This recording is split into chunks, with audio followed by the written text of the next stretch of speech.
Саламатсыздарбы, урматтуу достор, урматтуу мага жазуучулар. Мен бул постум акыркы коомчулукта талкууланып аткан жана айрым депутаттардын кымбат баалуу сааттары боюнча. Спутник KG агенттигинин журналисттери ар кайсы депутаттардын колундагы сааттарды тартып, анан бааларын көрсөтүп чыгарып коюптур. Ошондон мен да бир үзүндүнү алып чыгардым эле. Анан өзүңүздөр көргөндөй абдан көп кызуу талкуу болуп, ушул жерде көп комментарийлер түшүп, жалпысына да комментарий беришип, мага да кат жазышып жатышат. Эми алгы ал, бирок мени бир чети таң калтырып, бир чети өкүндүрүп, үчүнчү чети ушул постко да түрткү, видеого түрткү болгону, басымдуу көпчүлүгү, жарымы деп айтсам калп айтпайм, сен ишиң канча, тагынса тагынып аткандыр, сенин акчаңа тагынып атабы дейт. Мейли го, түшүнүктүү. Ал адамдардын тегерегинде жалданба боттор бар. Алардын айрымдары мына кайра жергиликтүү шайлоого баратат. Алардын тегерегиндеги атайын адамдар бар, ошондой комменттерди жана фейктердин аркасында отуруп алып, жашынып алып, комментарийлерди берип, кайра бизди өзүң келе соосуң, өзүң чумосуң деп боктогон атайын адамдар бар. Бирок ошонун арасында ошол фейктерге аралашып, жаңылышып, дагы жөнөкөй адамдар дагы ошолор менен кошо биригишип, туура бул деген чында эле азамат киши да, бул азамат кишини эмнеге минтип каралап атат, саат тагынса тагынып алгандыр дегендер абдан көп болот. Мен ошолерге кайрылып кетмекчимин. Урматтуу туугандар, чердештер. Кеп саатта эмес, кеп башка нерседе. Эгерде Кыргыздын чыгаан азаматтары мамлекеттик кызматта иштебеген, өмүр бою бизнесте иштеп, өзүнүн маңдай тери менен акча таап, иштеп, жакшы машиналарды айдап, жакшы кымбат сааттарды тагынып, жакшы кычыраган кийимдерди кийинип, дүйнө жүзүндө тиякта эс алып, биякта эс алып, килейген 3 этаж, 4 этаж тамдарды салып ал жерге жашап атса, биз андай адамдарды ичибиз күйбөсү керек. Жамандабашыбыз керек. Ичкүйдүүлүктөн көрө албастыктан алыс болуп, кайра аларды колдоп кубаттап турушубуз керек. Азамат, биздин ушундай азаматтарыбыз бар. Бизден дагы чыгаан миллионерлер чыгып атат. Өзүнүн маңдай тери менен, ак эмгеги менен иштеп чыгып атат. Колунда 30-40 миң долларлык, 100 миң долларлык сааттар тагынып атат деп, биз кайсы бир деңгээлде кайра сыймыктанышыбыз керек. Өзүбүздө бар, андайларды биз жаман көрөбүз, көрө албастык кылабыз, бирок ошондон арылып, кайра чынында эле биз аларды кубаттаганга өтүшүбүз керек да, мен ойлойм. Ошондой маданиятка өтүшүбүз керек. Бирок ал жанагы мамлекеттик кызматта иштебеген адамдар, депутат эмес адамдарга тиешелүү. Ал эми мамлекеттик кызматта иштеген адамдар, депутат болуп иштеп жүргөн адамдар ошондой кымбат баалуу сааттарды тагынып, 3 этаж, 5 этаж килейген ак сарайларда жашап атканы бул башка кеп, туугандар. Ал таптакыр башка кеп.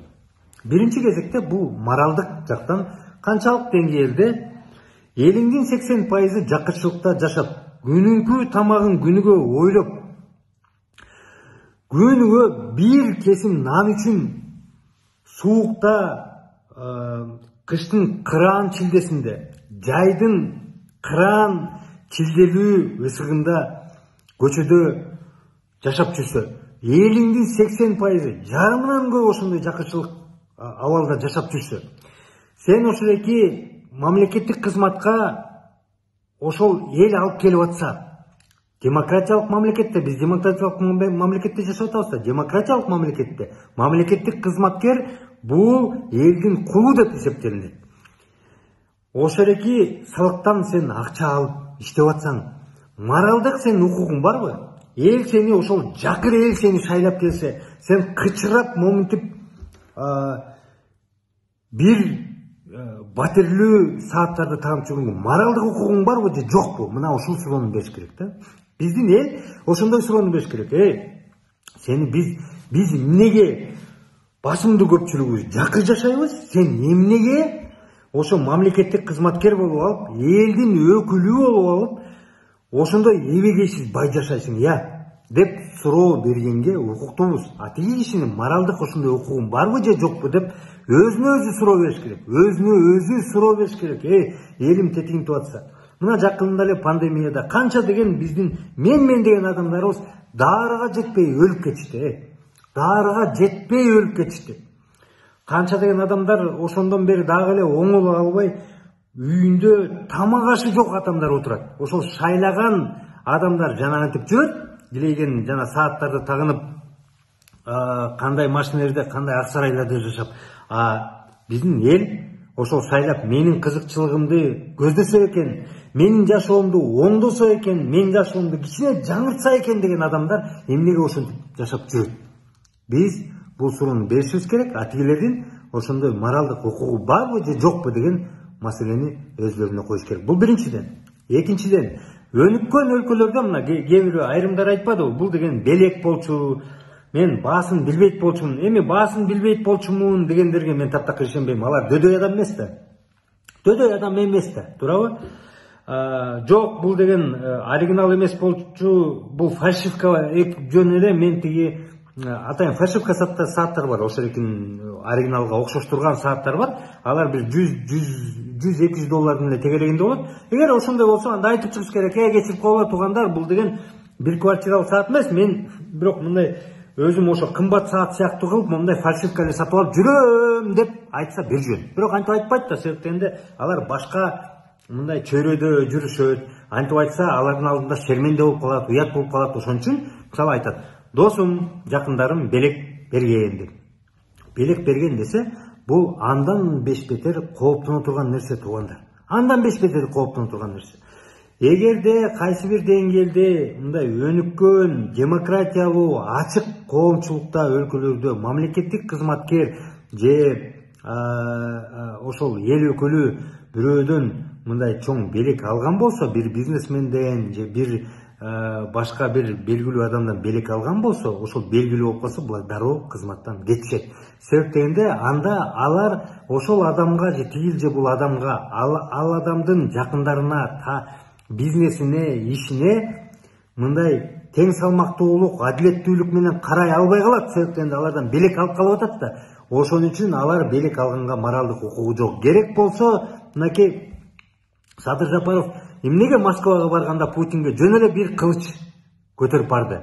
Андан кымбат белек алып барганга укугу жок. Анда бул болсо взятка катары кабыл алынат. Ошон үчүн булар кылыч тапшырышат, күчүк тапшырышат, бир символикалуу нерселерди тапшырат.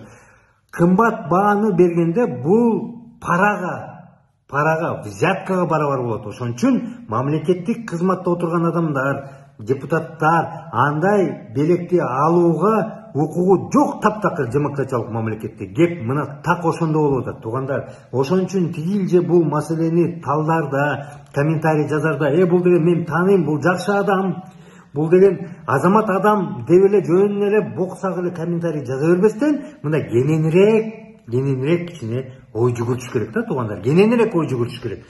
Себеп дегенде бизде негизи мисалы Кыргызстанда жаман кыргыз жок. Баары эле жакшы адам. Ошол эле керек болсо ошол Райым ака менен жолугуп чай ичип отуруп сүйлөшүп калсаңар, андан жакшы, андан сонун адам жок. Андан сонун адам жок. Сылык, жакшынакай, керсейбеген, жакшы сүйлөгөн, антип ушундай адам. Мына Камкор Бакиев деген Курманбек Салиевич менен чай ичип отурсаңар, андан өткөн, андан шайыр адам жок. Андан жакшы адам жок. Кимди алба. Андан жакшы адам жок. Бизде жаман адам жок, бирок алар жаман иш кылышы мүмкүн. Байкаппы, билиппи, билбейби? Биз жана мусулманчылыкта айтабыз го, билип билбей кылган күнөөлөрүн кечире көр айланайын деп. Мына ошону айтып атабыз. Биз булар билбей, же билип, же билбей чоң каталарды жасашы мүмкүн. Ошон үчүн журналисттер бар, жанагынтип сүрөткө тартып чыгарып. Ошон үчүн биз ошондой болсо, биз кайра буларды уяткашыбыз керек. Тууган, сен элиң жакынчылыкта жашап атса, сен ошентип жүргөн канчалык деңгээлде сен ошондой моралдык укугуң бар же жок деп айтышыбыз керек да. Кошо отура калып эле бул тууганым эле, жакыным эле деп эле кошо отура калып интернеттен комментарий жазып, аларды коргоп, чардап жатып калган антип отурсак биз оңолбойбуз, туугандар. Мен ошону айтып коеюн дедим эле да. Мен тигил же бул постторду жазып атканда, анын максаты эле ошол. Тууган, билип билбей катачылык жасап аткан жоксуңбу, карап көрчү, ойлонуп көрчү дегендей. Ошо анын сыңарындай туугандар, биз бирдекени жасар да, бирдекени кылар да, ойлонуп, кылдаттык менен кадам жасап, алыска көз чаптырып кененирээк ойлонсок, анда көп нерсе ушинтип билинип калат, жана тигилер дагы кичине мындай өзүнө келип, тизгинди тартып калат. Кой, чынын эле элим тетиңип жашап атса мен ушинтип жүрө аламбы деген суроону өзлөрүнө бере баштайт. Ошондо балким биздин, сиздин, менин жашоом кичине жакшыраак болоттур деген ойда. Рахмат, саламатта болуңуздар.